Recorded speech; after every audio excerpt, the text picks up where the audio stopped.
welcome to a brand new Five Heart podcast live on YouTube, and very excited for you to be joined. Never mind. Oh. Very excited for you to be joining us this week.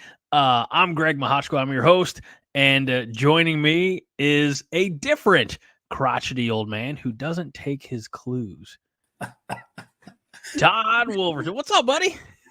Not a whole lot, Greg. You got to spell it out for me. I'm an old guy. That's my fault. No, that's fine. I blew it. That's too bad. But yeah, my hombre John, he's still fishing, and so I appreciate you asking me to jump in here. I've always enjoyed chatting with you and sharing our love for the Cornhuskers, and it's been a while. It's been quite a while, actually. Do you know, I'm looking for the sheet of paper, but do you know the last time we did a show together, Todd? I'm pretty sure it was right before we started doing this live. Okay. And it was our last episode before Nebraska Northwestern last year, where we were giving all of our season predictions.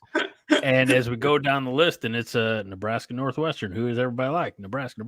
And we get to some of the less obvious ones, and I'm still going Nebraska, and I picked us to go 12-0 last year. Yeah, I remember that. But that was, I think, the last time that we did the show together. Then you and John, after that Northwestern loss, you said we need Monday Night Therapy, and so you spun off of the original. You Laverne and Shirley'd, so to speak, and not only is it great to see you here live and in living color on a Thursday night, as Wade Farr says, Todd wearing Oregon green to get ready for next year. I don't know if that's Oregon green, but Oregon has claim to so many colors.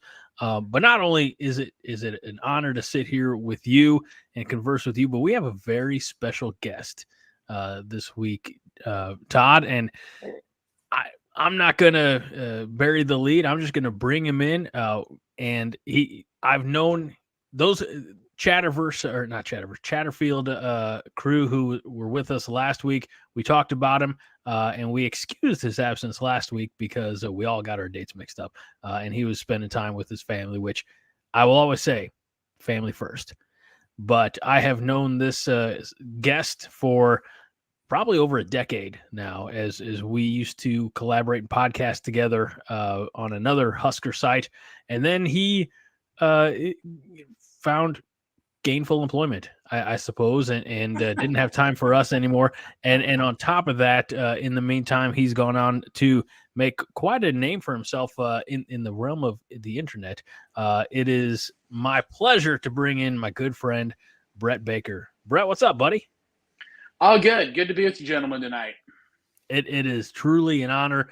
I shared this picture last week. I'm going to put it up again as a little refresher to you of the time that we actually met live and in person. In 3D. There we go. And I think I was a few pounds lighter back then. But that was Nebraska, Illinois back in 2015. And I know that. Yeah, I think it was Mike Riley's first year. Yes. I think it was Mike Riley's first year, yeah. And Nebraska lost. But yeah. I got that sweet Nebraska hoodie that you hand-delivered from Lincoln that I still wear. It's still my go-to hoodie in the wintertime. And as I reminded or maybe for a lot of them for the first time last week, told them that my wife there was pregnant with our oldest son. So he took the game. That one was not as successful, and 8 days later, we saw the Steelers play the Rams in St. Louis, and the Steelers won. So he, in utero, he was 1-1 as a burgeoning football fan. So. But it's great to have you here, man, because I know you're very busy. So we appreciate the time you're able to carve out for us. Well, hey, and I'm happy to be here. And like I said, I apologize last week for some reason.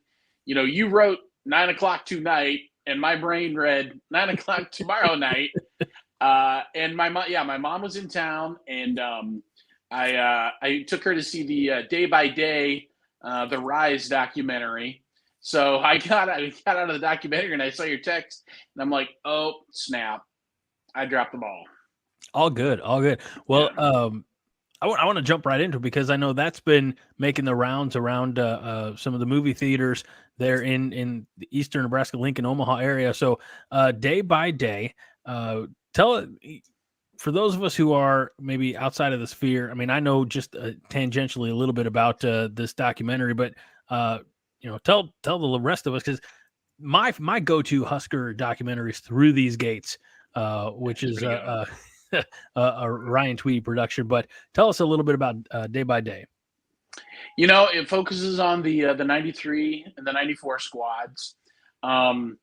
Really great interviews. They got all the guys, anybody you'd want to hear from, they had them there, maybe except for Christian Peter. But they've got some like one-on-one. They've got some group setting stuff. Interviews, all awesome. The guys are characters. They're wonderful storytellers. And the video, archival video that they pulled out for this thing was fantastic. It really made you nostalgic for that era. I mean, those of us that were lucky enough to live through that era of Nebraska football. As a film critic, if I could step into my film critic shoes, I would say that the beginning of the film is a little uneven. It kind of felt like the filmmakers found all their favorite 30 for 30 docs, which each have a kind of different style, which was the whole point of that series. And they try to cram them all into the first 30 minutes. Mm-hmm. And so it's a little like they needed to pick a lane. But I would say the last half of the doc, they really settle into it and they find a flow and they kind of find their footing. And yeah, I mean, if you're a Husker fan and it's playing around you, or if it's going to be streaming, I would highly recommend it. Those are all just little kind of my criticisms, film wise. But yeah, I well worth the price of admission. 100% would do it again. Do you know, as far as its availability VOD? Not yet. No, I just know that they opened it up into a few theaters in Lincoln, and that's all I heard. I assume, I mean, they would make a lot more money if they made it available online, because there'd be a lot more Huskers outside of Lincoln than there are in. And yeah, that's probably where the real money is to be made for sure. Well, think about whenever we watch a Nebraska game from Memorial Stadium, there's always that big banner in one of the end zones that says like Californians for Nebraska. We know here in a few weeks, the Minnesotans for Nebraska group is going to have a big, pregame party there in St. Paul. You can get more information on Coronation because John's going to, he's not say part of that, but he, certainly has the information. So there are people it is Husker Nation, right? And we're everywhere. So yeah, making it available, putting it on Prime Video for $9.99, something like that would absolutely would score huge for whatever studio or the university, whatever production company made it. So yeah, it was made kind of headed up by a bunch of former Huskers. I know Josh Davis is part of it, and they've got some filmmakers who are obviously younger guys, but I don't know if they have direct Husker ties. But I know Josh was one of the guys who was heading that up, so it's kind of got that guide in hand. So I don't know. Yeah, they'd be smart to like have a big viewing in Minneapolis the night before the game. That would make sense. They should get it out, and maybe they're planning on it. So many small towns in Nebraska still have the one screen theater in those towns. Absolutely. And I would really hope that that's part of their plan to get them out in those theaters as well. That'd be pretty cool. And I know that's what Tweedy did with Through These Gates is he took it on a tour, and hit a lot of those small towns. And you got to figure, even if you get 2 or 3 of the main integral parts of that documentary, get them out, tell the behind the scenes, the making of the movie, and gosh, we got 8 more hours with Tom Osborne that we haven't even that's sitting on the cutting room floor type of thing. I mean, I'm sure there are a lot of stories to tell behind the story itself. Well, and so I think it's a companion piece. So I think this is part 1, and then part 2 is going to be the 95 season, and all that went on in 1995. We'll see if they touch on all of that. I thought they probably glossed over it a little bit in the first doc, but yeah, a lot more to talk about in those from those teams for sure.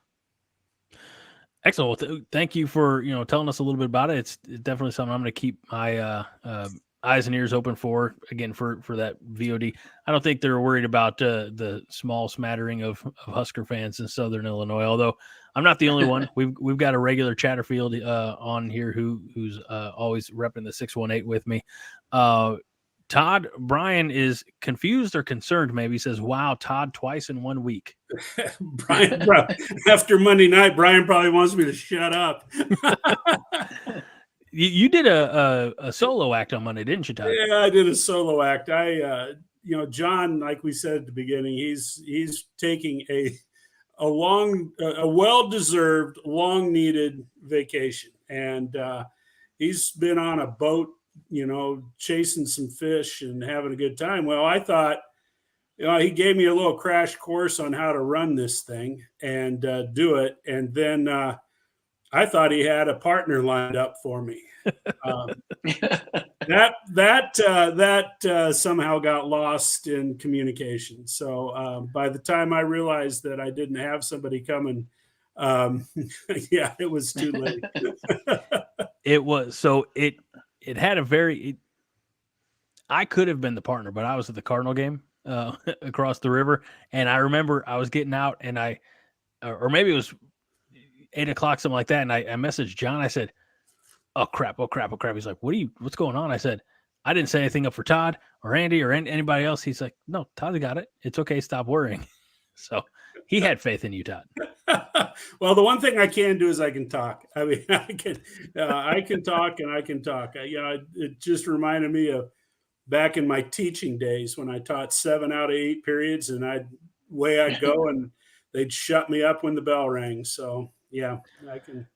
Speaking of John, yeah. Hey, I'm pretty sure that's him right there.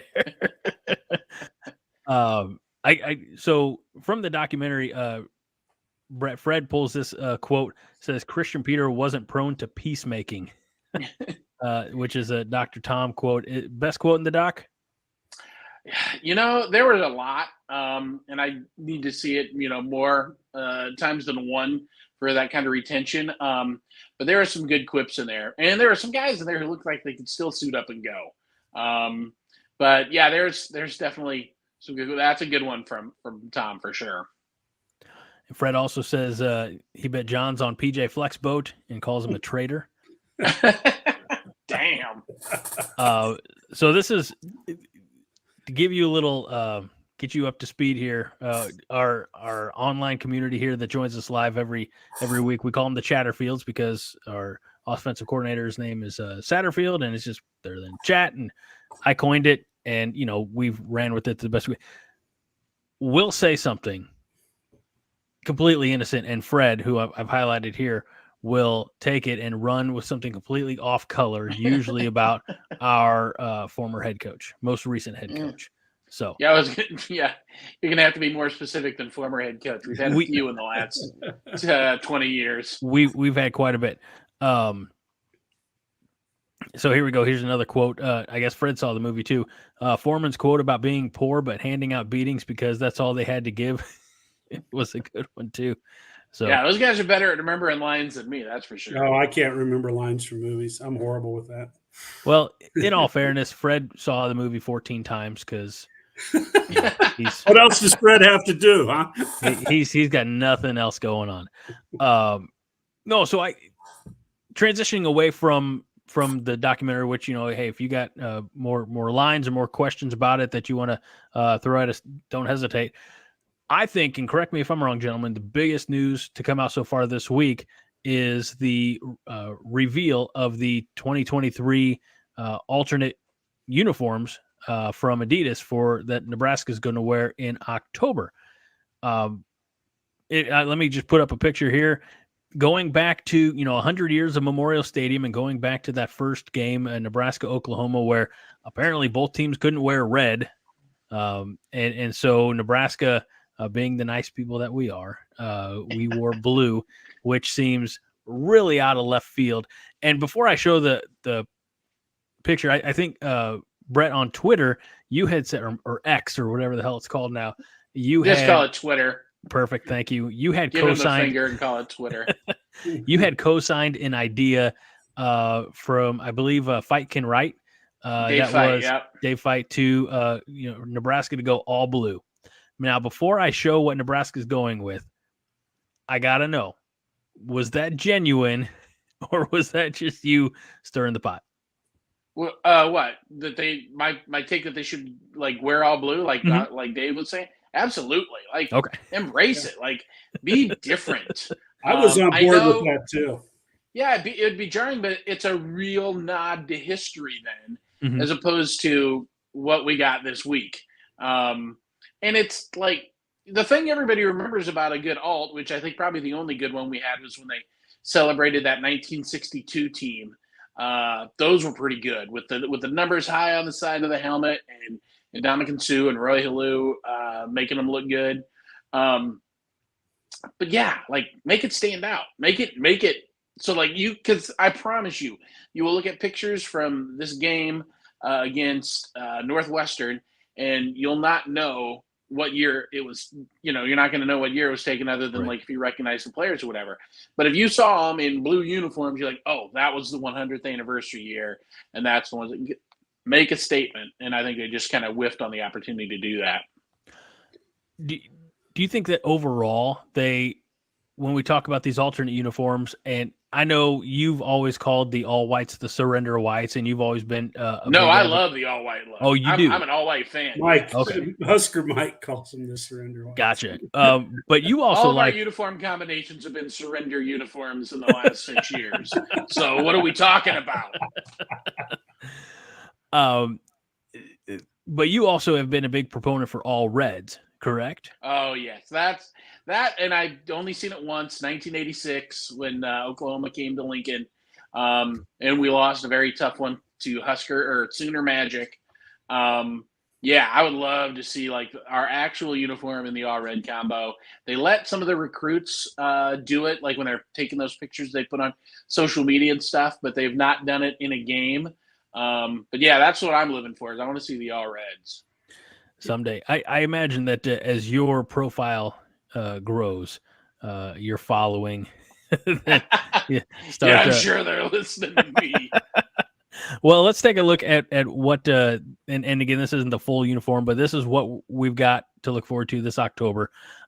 Mostly the same. There's a blue outline around the numbers, and then what you don't see here is, I think my favorite part of the alternate uniforms is the white stripes on the shoulders, but instead it's got the 4 quotes that you see etched in stone around the 4 entrances there at Memorial Stadium. Not the deed. In the deed, the glory. Not right. The action in the game. Yeah, something like that. Yeah. I need to see it in front of me. Exactly. So I mean, yeah, I get it. It's subtle. It's very. It's nice. I mean, you want something bold. Be bold. Yeah, make a statement. I mean, they've had some terrible alts, but at least you remember them. Mm-hmm. It wasn't that long ago, and I don't remember the order or whatever, but we did have the alts where it was black. I mean, the black jerseys and the helmets had the rather than the red trim on the helmets, it had the black. I actually thought that was kind of cool, paying homage to the Blackshirt history.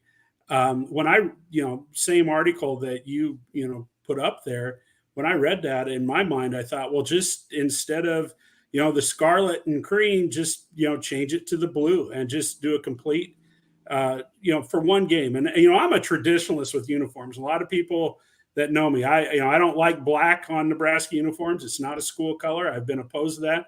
But the whole alternate uniform thing, the once a year thing, go wild, go crazy if you want. And I thought it'd been really cool if they'd have gone with blue instead of red. Fred says, I don't mind that. Appreciate the idea of going with blue, but we're Nebraska. It's big red. Blue would just be weird. Bet John remembers those old jerseys. That is one. We do like to make fun of John's age. It would be weird. There's no doubt about that. 100%. It would be weird. I remember a mock-up years ago. Really when Oregon was embracing its, numerous combinations, and there Phil was Knight's money. They were embracing Phil Knight's money. That too. But there was one mock-up that we've never seen that it was the Oregon Duck in uniform. So with that, I mean, you see this one coming around every year when alternate uniform talk happens, and it's the Lil Red. Yeah, no. That's just embarrassing. I do not like Little Red. I think he's the worst thing, one of the worst things we've ever done. Yeah. Ugh, that's so bad.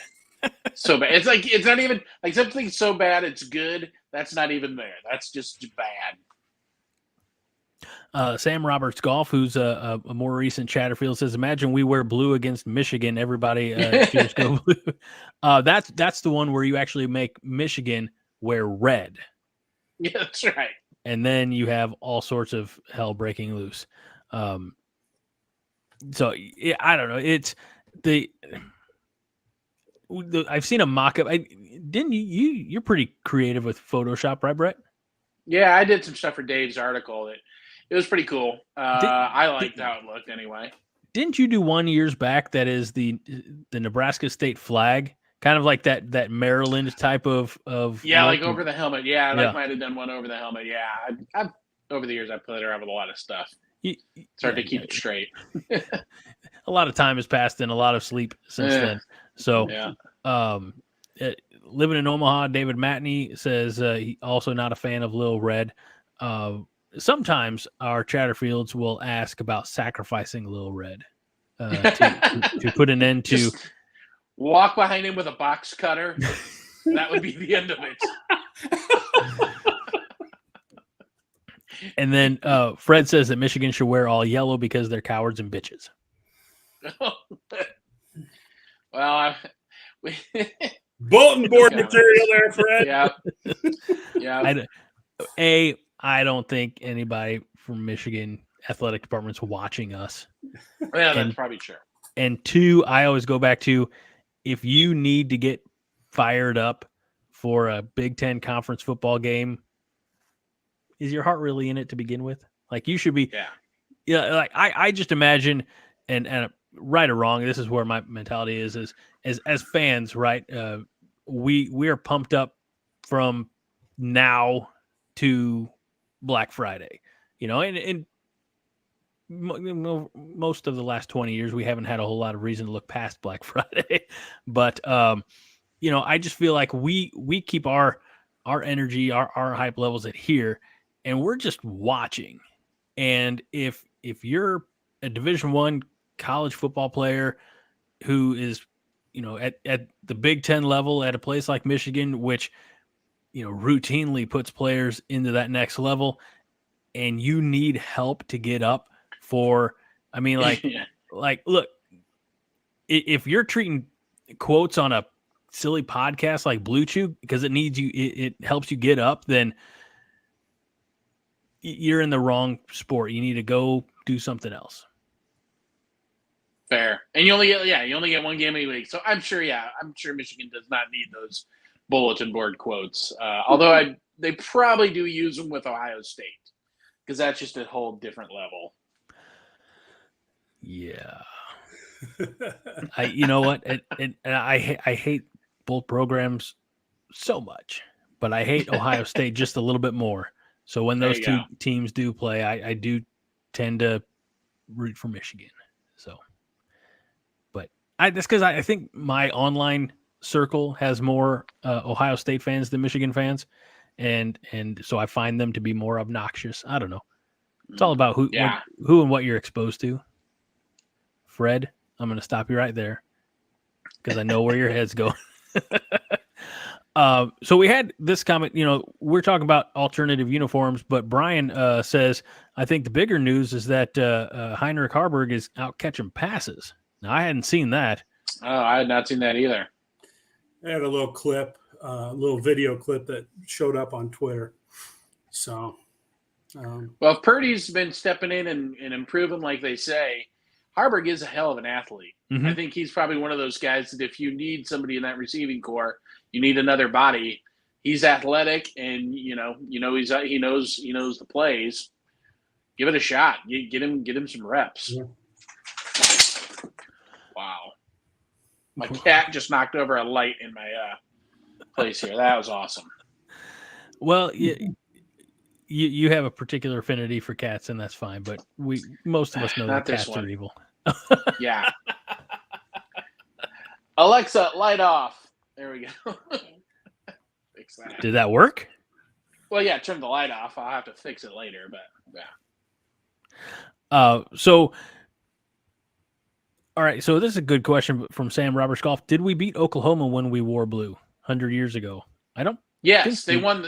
They won the first game in Memorial Stadium in 1923, 25-0.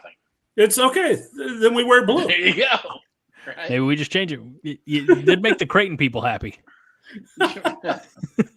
Those guys. Oh. The J-Skers like, oh, great, I can wear whatever. You'll be like, I'll match this week. Yeah. I do feel like, I mean, that's a fun question, Sam, but the game has changed a little bit in 100 years. And what I really liked about that, I guess, reveal video is they got some families who've been, long time season ticket holders. That was really cool. I thought hearing their stories and getting grandparents or maybe great grandparents to share their stories with the younger generations was really well. I'll say this, and Todd, I know that early on you were not a huge Trev Alberts fan, but I think what he's doing in the athletic department is all seems to be the right steps. Yeah, I mean, I still hate Trev Alberts as a individual, but as a person, can't stand him. But there is no doubt, he's firing on all cylinders. He's made really good decisions. He's running the athletic department very well. As far as I'm concerned, what he's done at Nebraska since he's arrived has moved the athletic program forward. And you kind of look forward to hearing what he has to say. And I know that he got a little bit of national attention in the last few days about his forecast of the future of college football, which, is shared by many people. It's not an original idea of a quote unquote super conference or whatever you want to call it. But I've got no qualms. Trev Alberts has done nothing at Nebraska that I have any qualms with, but I think he's a horrible human being. And I will never say I like Trev Alberts. He goes without saying, he ruined the best sport that the University of Nebraska Omaha had, and he did it like a coward. And nothing can happen that will ever change my opinion on that. Roger says that now that you're not hosting, Todd, the gloves are off. And Fred says, quote, I hate Trev too, coward for what he did to Coach Denny, but he's doing well here so far because his job depends on it. Yeah. See, Fred and I kind of relate on that wrestler level a little bit. So, did you want to elaborate on that, or you just? My brother used to wrestle Fred's, either his brother or cousin, so we've kind of got that connection. Did we know that going in, or? We did not know that until Fred was in the chat room one time when we were up there. Yeah. And one of my old wrestling nemesis shows up every once in a while, too. And we rediscovered each other after we hadn't seen each other since we were in probably 8th grade. So, yeah, we used to do battle. I don't know if you can have a nemesis as in 8th grade. I think pretty sure you have to have a driver's license before you can have a nemesis. Time out. Do you ever, Greg, you know this better.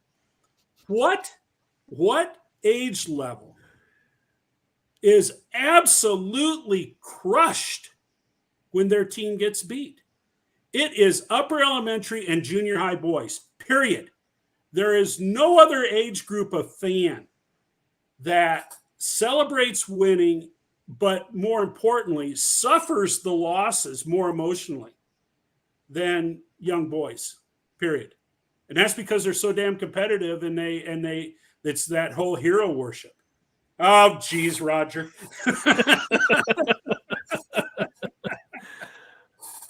I understand what you're saying there, but let's see. I'm trying to remember.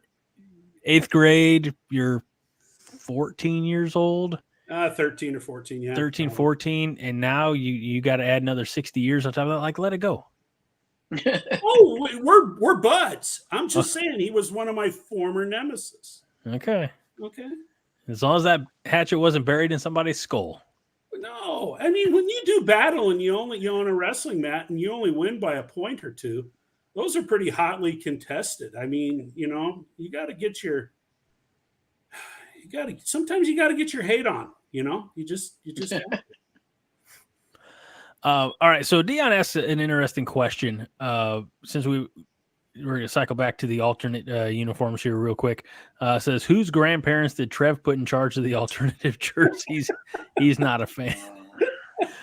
Dion, I don't know if you've been here the whole time, but Brett and Todd were both advocates for all blue.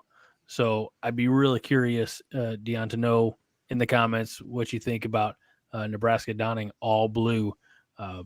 As they did 100 years ago do you think, serious question, do you think if Oklahoma was a home game this year that they would have rolled out the all blue?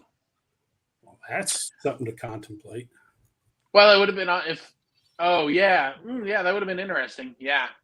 And Dave Feida made a great point. He said we should do it against a school that wears red, because that was the whole reason why we wore blue that day. Right. Because it was before, white jerseys and all that stuff. We didn't, Oklahoma traveled with the 1. So we said, okay, we're the home team, we'll switch, which it's kind of crazy to me, but Nebraska nice goes back a ways. Yeah. So, that would have been a great time to do it, but alas. As I know, the last 2, meetings, 2 years ago was the anniversary of the game of the century, right?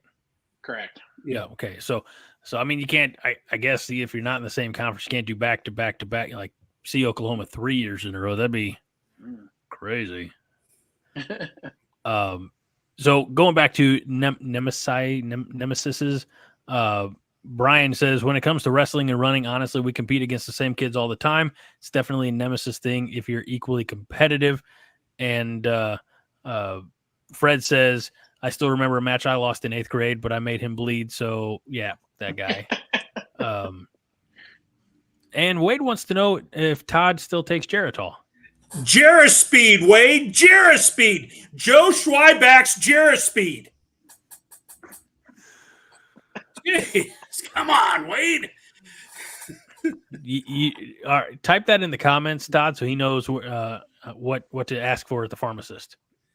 I think Gerispeed. Right. I think Gerispeed died with Joe Schweiback. I'm not sure, but I think it did. You're too young, Greg, and you're not from Omaha. Well, I don't know about too young, but I'm not from Omaha.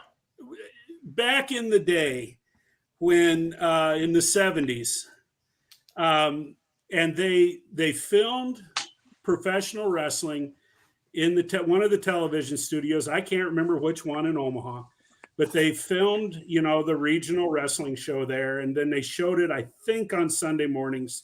I can't remember for sure. Yeah.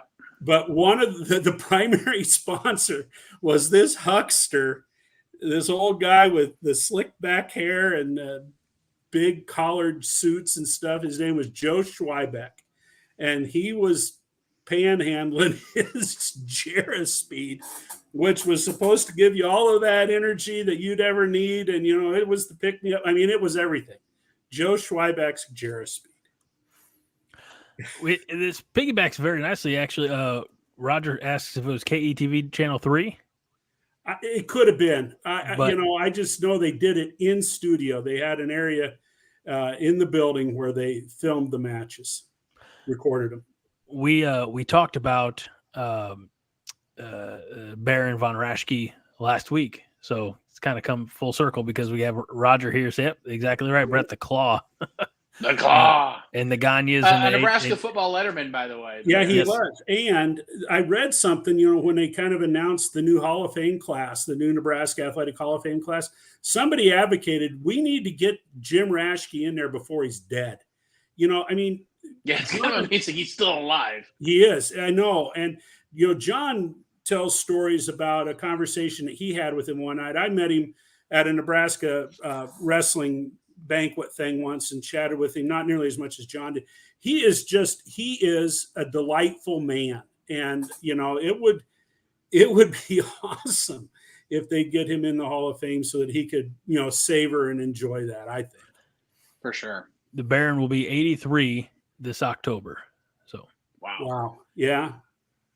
So will my dad. Time is running out. That sounds horrible. I didn't mean it like that. Dang, dark. But okay, statistically, he's got more days behind him than in front of him. You're right. And just to give a shout out, because Roger Moore apparently is of my era as well. Yes, Dr. Sanguinary. Oh, yeah, he was the best. Oh, freaked me out. I was terrified as a kid, but I would watch every Saturday night. I couldn't. They didn't let me stay up that late. Greg, these were the heydays of local television production, when making TV was fun, and they'd fire up some old horrible movie, and this guy put on this great makeup, and he had a tie like this. Was it the creature feature? Yes, maybe. Yes, yeah, that was it. And whatever movie they'd fire up, and I just remember being terrified of that guy. Which is funny because by all accounts he was a sweetheart. So, you almost have to be, right, to some extent to do that kind of stuff. Play that up, yeah. So, I'm trying to find. I think I've got a picture of Dr. Sand here. I'm gonna try throwing it. Make sure I got the right guy. Bear with me. This is the fun part of doing things on the fly. Is that's him. Yep, that's him. There you go. The precursor, I'm guessing, to Elvira, although probably a different presentation. Yeah, but sure. Bad B grade horror movies that had some local person bringing them in and out of commercial breaks and things like that. So I know we're getting off topic of it. He was a tremendous fundraiser for Omaha and Nebraska as well. Like, they would always have telethons, and that guy raised a lot of money for a lot of good causes. You're right. Yeah, that's true. I'd forgotten about that. Fred says creature feature was what our former HC found at closing time the last few years. That's Fred. Yikes. Yeah. Fred, you go to open mic night. Are you there for open mic, Fred? You know what? I really think I think what Fred needs is a straight man to set him up, because that, not to say he's not clever, but it's mostly it's just like riffing off of the things we say. So, and Josh Hansen says he looks like Uncle Fester and Harley Race had a child too. Yeah, a little bit. All right, so we have not covered nearly enough Husker stuff topics. Just a walk down memory lane. That's okay. So let's talk at least for a few minutes about volleyball, shall we? Yes. Everybody here is very proud of the Nebraska volleyball program, and the AVCA preseason poll came out, and Nebraska is ranked 5th. Fair. Yeah, I think that's probably where I think they need to feel good being ranked 5th. We've seen some shuffling around. Correct me if I'm wrong. There's been Jordan Larson's on the staff now, correct? Yeah, she's not there right now. I think she's doing Olympic prep stuff or qualifying stuff. I don't think she's in town right now, but yeah, she is. She's joined the staff, to be sure, as a full-time paid assistant. So, by the way, great write-up. I'll say this, as far as we all know that Dylan knocks it out of the ballpark as far as Nebraska wrestling coverage goes. And then We have Beth, who does a terrific job with our volleyball coverage. And so great article over Corn Nation about this. But Maddie Kubik, Kenzie Knuckles, Caitlin Horde, Whitney Lowenstein, Nicklin Hames, Annie Evans are all gone from last year's team. So there's, no seniors on this year's squad. No seniors.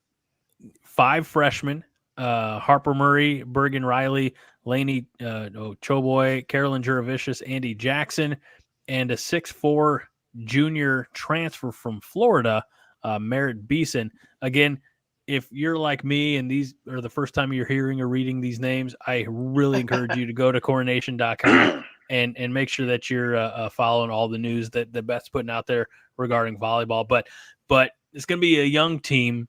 But we always know that John Cook just seems to find the way to get every ounce of their best out of his squads. So well, Greg, I think this freshman class, they always talk up the freshman class, but I do think that this freshman class really is something special because of those 5 freshmen. I think 4 of them played on USA teams together that won, an international tournament or 2. And so they were very well acquainted with each other. And it sounds like they're a very tight-knit group. And reading the tea leaves, you're going to see those girls out on the floor, women out on the floor. They are players, and they're going to contribute to the success of this team this year. And I think most people believe that Bergen Riley, in all likelihood, will be the setter. Kennedy Orr has struggled with injuries too a little bit, and I think you're going to want that consistency. So I bet you're going to see a freshman setter. Big chance. And Harper Murray, if you saw the spring game against Wichita State, that kid can not only jump out of the gym, but she has got a cannon for an arm. And she is going to tattoo a few players in the Big Ten this year, 100%. But I think they have a good mix of veterans and youth that'll balance each other out and bring some fresh air into the program. But yeah, it's going to be exciting. And of course, I think the thing everybody's keyed up for right now is just that game on the 30th in Memorial Stadium. That's the one everybody's kind of looking forward to. Yeah. In fact, I was just double checking that. Todd, I know you've got your ticket. No, I'm going to be in Minneapolis the next night. Well, you can. I know. I'm driving up to Minneapolis Thursday morning. Come on. Yeah. I know. Yeah. I'm going to actually be coming to Minneapolis from the north. We're finally going to take a little vacay and get away. Correction. You're finally going to go on vacation with your wife. Yeah. Yes. What we talked about before the show is that she went on vacation and left you at home earlier this summer. Yeah. She did. Although I did, my son and I did spend 10 days in Colorado while she was gone. But you're right. I finally get to vacation with my world traveling wife. So MK says regarding volleyball, if they finish ranked 5th, then the next few years may be remarkable. Yeah, could be setting up for big things. Was it that did I see that they're slated to finish 2nd in the Big Ten behind Wisconsin? That's the preseason picks, yeah. Which has been the way it's, Wisconsin's been the leader in the pack for the last 3 years, so that checks out. There you go. Regarding a volleyball day in Nebraska, Wade says, Todd, just say seats are all sold out. The other reason I'm not going is because the seats are sold out. And... Smooth. Yeah. Way to recover. So obviously volleyball day in Nebraska is Wednesday the 30th. And 2 weeks from right now, hopefully we're all celebrating. 7 o'clock kickoff, maybe it'll be 2 weeks and a few minutes from right now. But Nebraska kicks off the 2023 campaign against Minnesota in Minnesota, getting the trophy game going. Brett, since don't think we've ever had you on the show, and maybe definitely not in the live capacity, but you're right there in the thick of things in Lincoln. What has been your take on these offseason champions that are Matt Rhule and the Nebraska Cornhuskers? Well, first of all, it's been a total turning of the page. And I think, we've been through this enough. I think enough people are not fully drinking the Kool-Aid. I think there's more of a wait and see thing because we've all been here before. We were all sure the last guy was the guy. And I think that probably just snapped, those early preseason expectations out of everybody maybe for a while. But I think everybody is on board with what Rhule's doing. They're on board with what he's saying. They're on board with, how the team looks and sounds. The proof is going to be obviously in the pudding. Minnesota and PJ Fleck have always put up a good fight since he's gotten into the league. But I do think there is excitement. I think it's cautious excitement. I think it's like people put a little limiter on it because it's tough. Like, shoot, last year I flew however many thousand miles it is to Ireland to see us gag up another one. I mean, it would have been one thing, like, if you get stomped, like, okay, we got stomped. It truly was Frost beating himself. Thankfully, the Cliffs of Moher and, all of the scenery and the people of Ireland more than made up for that game. But I do think there are some limited expectations. Like, let's just see what happens on the field before we throw ourselves full in. And I'm glad that you mentioned last year's Nebraska Northwestern game without mentioning that play, which we did not mention. It's like the Voldemort of plays from last season.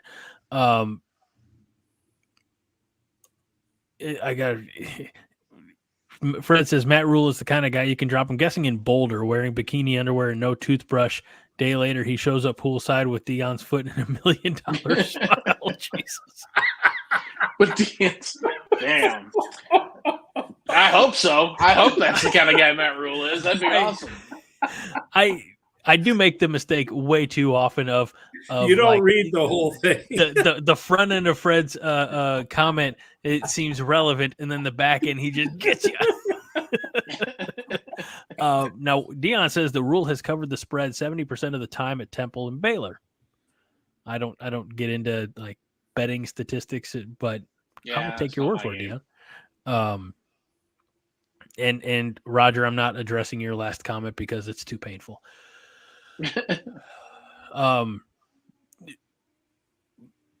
You mentioned not some of it. A lot of us are putting that inhibitor governor on our Kool-Aid drinking, and I have been saying for 4 months, this is the year.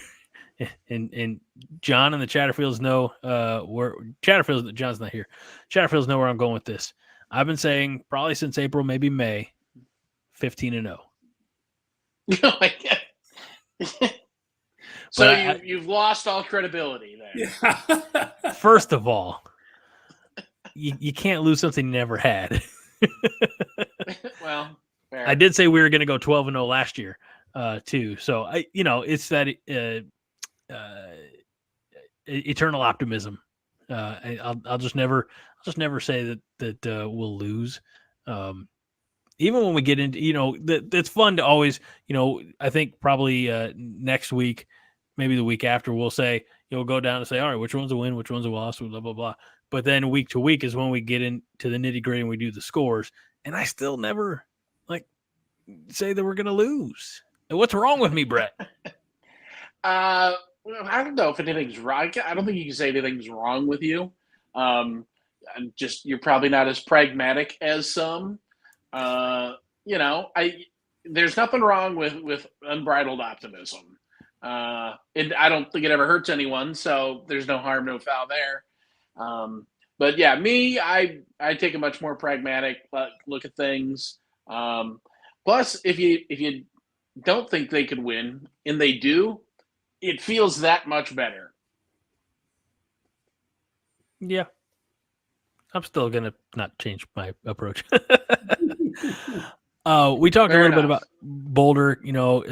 That's where Nebraska will go week 2, I believe. Wade says, what about Sanders yelling about his players not fighting enough? And then we saw the video that came out of practice where they're all pretty well fighting one another.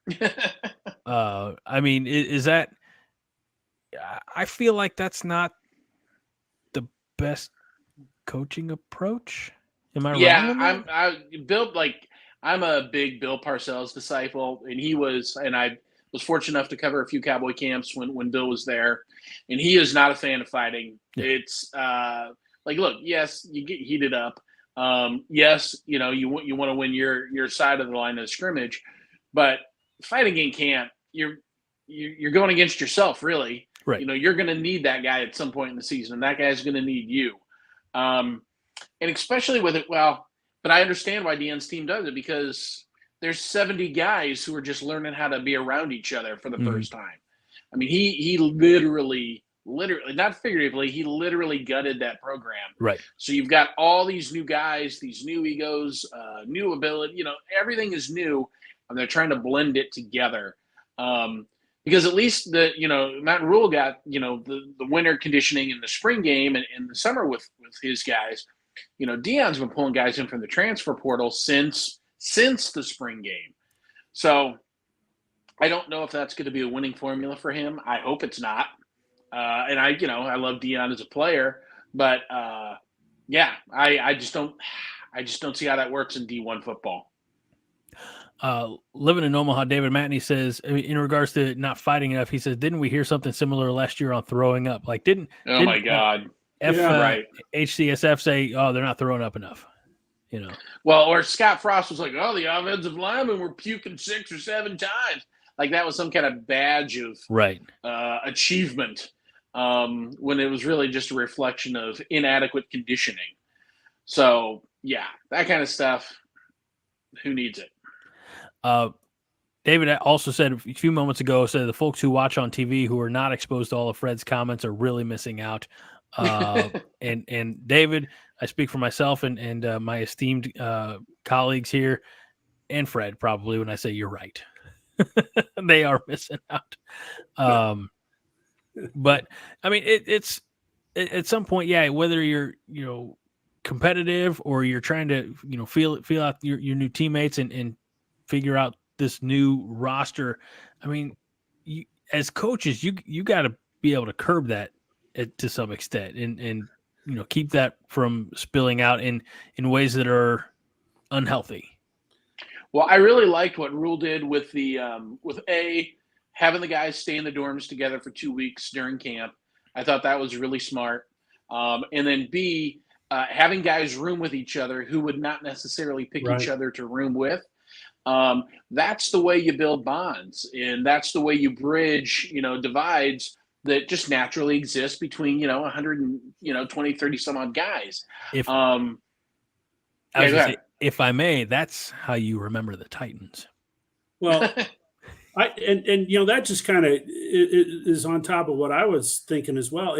If you're not doing everything you can to pull a team together, then I don't know how you're ever going to get where you want to go, because division never gets a team anywhere. And you got to be pulling the same direction. Exactly. And that fight, that fight out at Colorado, which little I saw in the clips, that was pitting the offense against the defense. And, I don't understand, some of those programs, and they exist in college football, where, there is a rivalry there. I mean, more than rivalry. I mean, there is dissension between the offense and the defense. And, defense is pissed off because the offense didn't put enough points on the board or whatever. You can't have that and have a successful team. So, I will take the Rhule approach over the Sanders approach any day. Just seems like it's the approach of someone who's been there before and done it before, Right. And he has. That's the one thing we can definitely say about Matt Rhule. He has been there and done that. Yeah. I mean, I know this isn't Deion's first head coaching job, but just a handful of years down at Jackson State. And This is the one with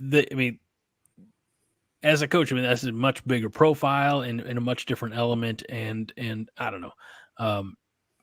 So we got this comment here from Cornhusker Corner, by the way. Check out their show as well.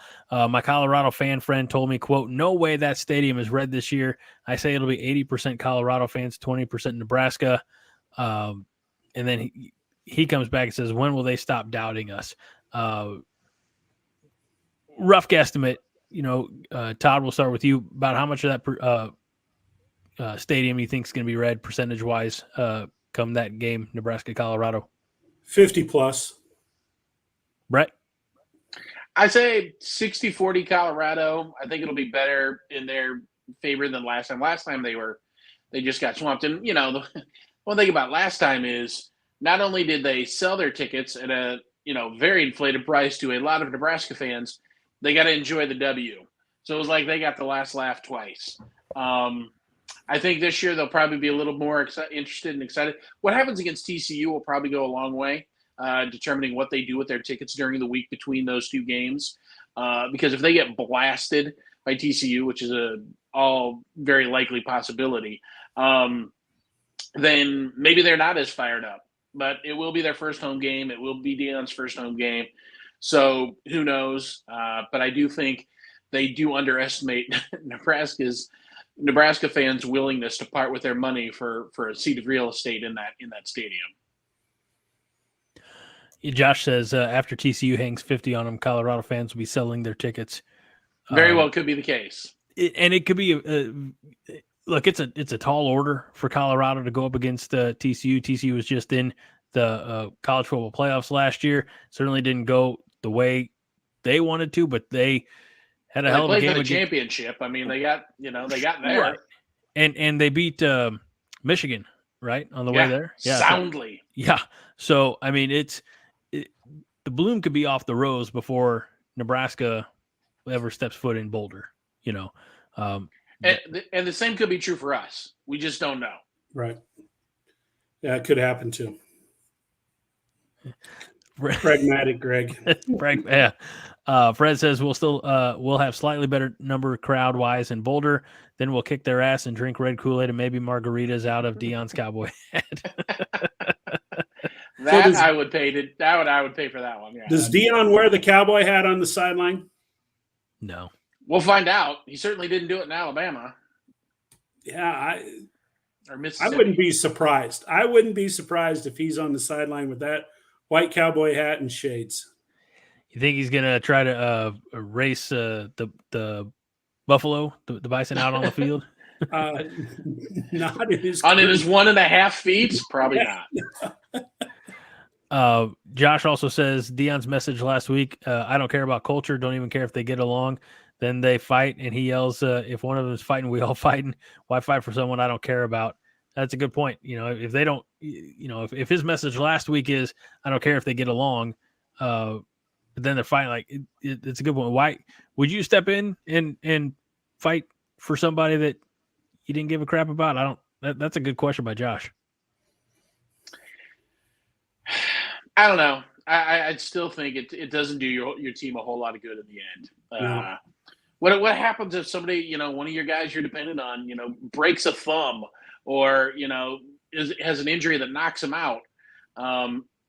Yeah, that could happen when you're running a regular play, but that's what you're there to do is run a regular play. You're not there to spar with each other. And if somebody goes out with an injury in one of those, then, it's self-defeatist. Well, let's get to wrapping things up here. Just a couple more things. Wade says it's been so long, but what is the Minnesota-Nebraska trophy? Well, that's the $5 and bits of broken chair trophy that started as an internet gag between Faux Pelini and Goldie Gopher, and it's still one of my favorite trophies in college football. Beats the hell out of the Heroes Trophy. Well, and it's the one that won't die. Sean Eichhorst took the original and did something with it. Nobody knows where it ever went to. So they rebuilt it to the exact specifications of the first one. And it's the only one the fans really care about. Right. Yep.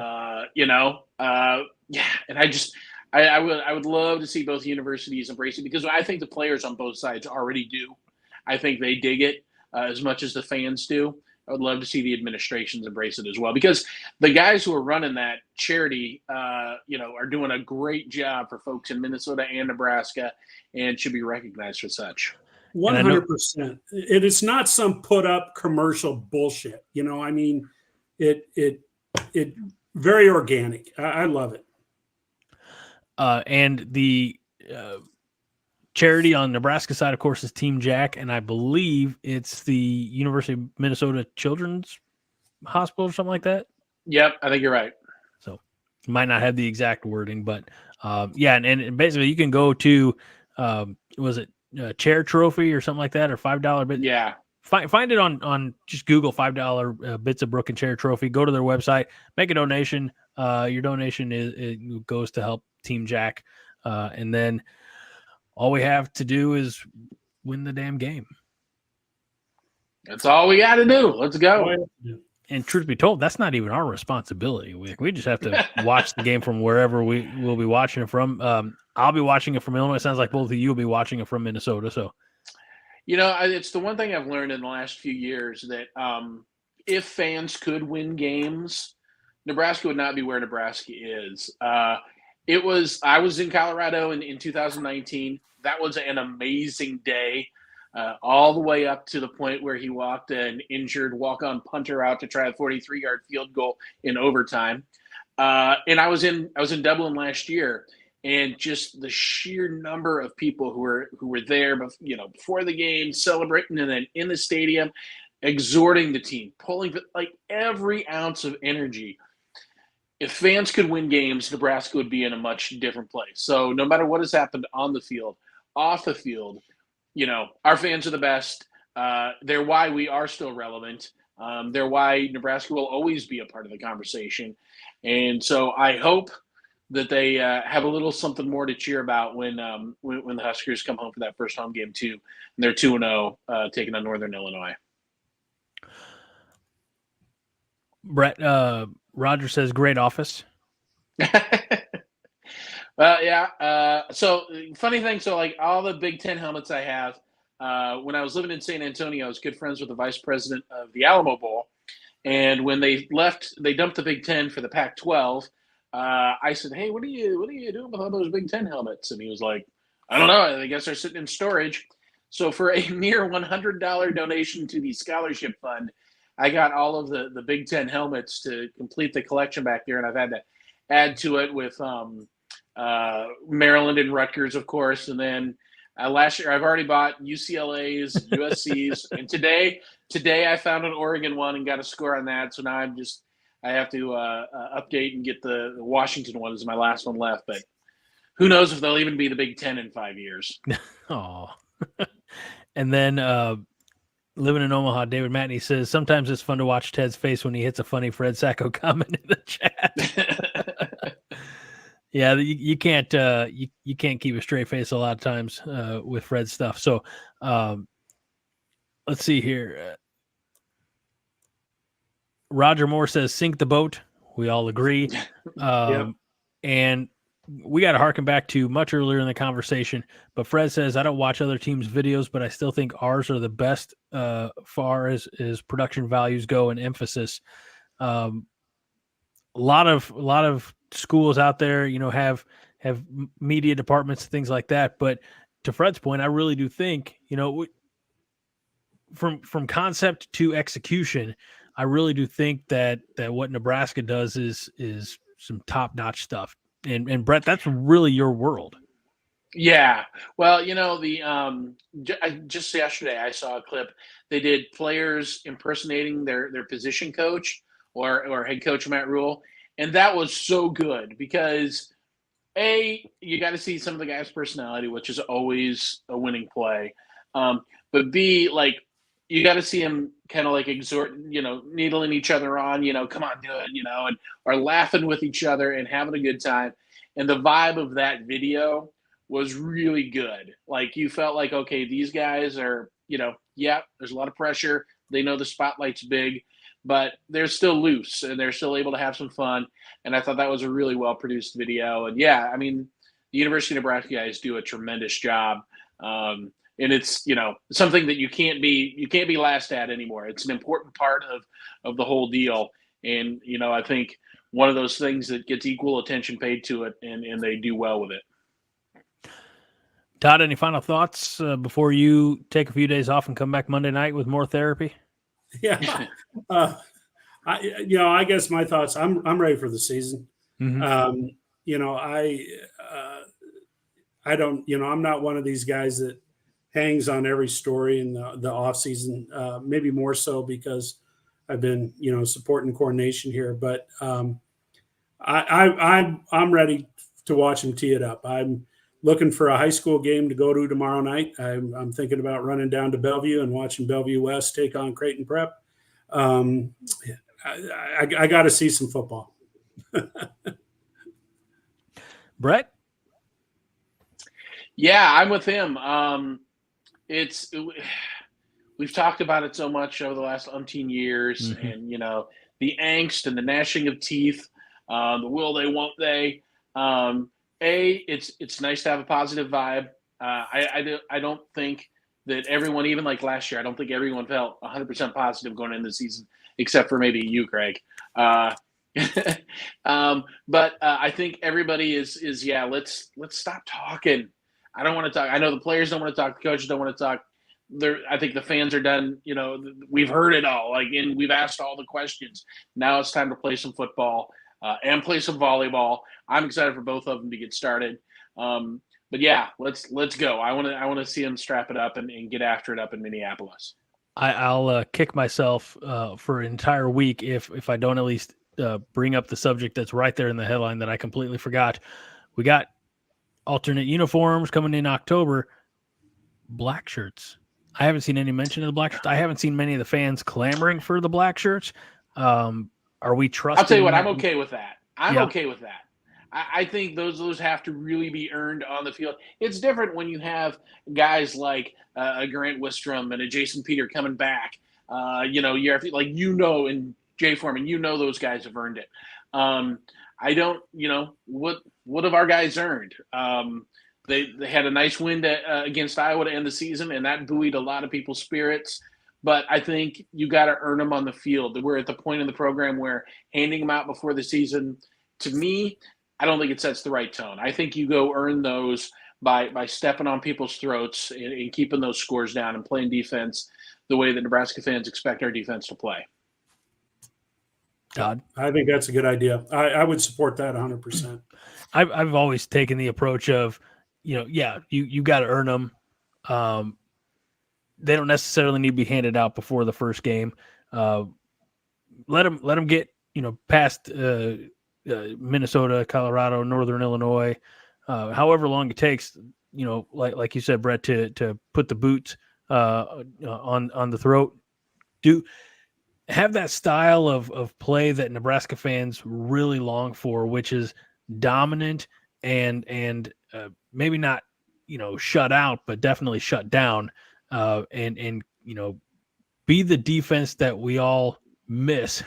And then here's your black shirt. Here's your black shirt. So I'm fine with it. It's weird that we've gotten this far into it. We're 2 weeks away from the first game, and I haven't really seen much online about where are they, which I think maybe we're all thinking the same thing. Let a time and a place, and we're just not there yet. So, well, and Matt said here the focus is on you want a single digit, you got to go out and earn it. Yep. And you said earlier that Nash Hutchmacher got the number 0. Which, if you ever saw when Harry met Sally, there's a scene in the movie when Harry's talking to his buddy, and he's talking about his ex-wife, moving all the stuff out of their apartment. And he goes, yeah, the moving guy was wearing a shirt that said, "Don't F with Mr. Zero." And I got a feeling that if Nash, plays the way we hope he can play, you might see some "Don't F with Mr. Zero" T-shirts in Memorial Stadium. I know I would wear one. Yeah, that's great. And I also like the nil gig that he got with SOS HVAC. What's the coldest thing? The polar bear. So good play, good of them too. Move on. Sorry about that. So excellent. Well, that pretty much wraps up.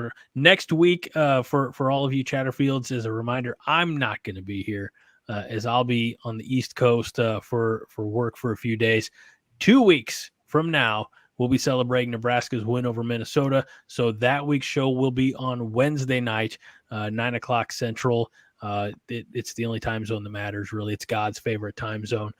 So we will see you. I'll see you back here in 2 weeks. That's when we'll do our season predictions. Of course, get you all keyed up for the Minnesota game. And John will be right here at a fever pitch. And I would be remiss if I didn't remind you, even though John's not here.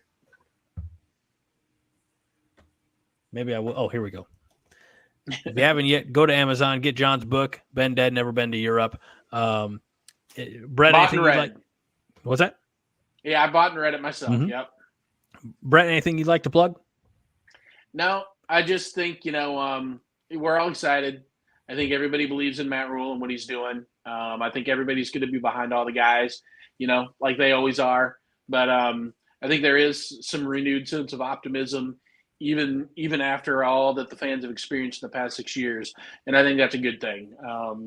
So I'm ready to feed into it and, get this thing rolling. And Todd, I think next week is supposed to be Iowa Bash Week over on Monday Night Therapy. So Wade wants to know if there's a limit on the Iowa Bash coming up. I don't know how active the FCC is with podcasts. They're not. They're not. All right. Then, no. My guess is, hey, you know what? John's in charge. So, wherever John draws the line, I'm going to guess. Well, we know the Iowa athletes know what the over-under is on it. So they probably have some action going. Oh, and I'm guessing they're betting the under. So, all right. Chatterfield's great. Thank you for joining us. As I remind you about every week, we know that you have a lot of entertainment options on a Thursday night at 9:00 Central. We appreciate you spending your time with us. So for our esteemed guest, really, and good Lord, Todd, did you do that? Sorry, I broke your flow. I'm more worried about you trying to breathe over there. For my good friend and our esteemed guest, Brett Baker, for Todd Wolverton stepping in as the not so crotchety old man, which means we really do miss John. I'm Greg Mahochko. This is the 5 Heart Podcast, where we remind you each and every week that 5 Heart is all the heart you need. Todd? Go Big Red.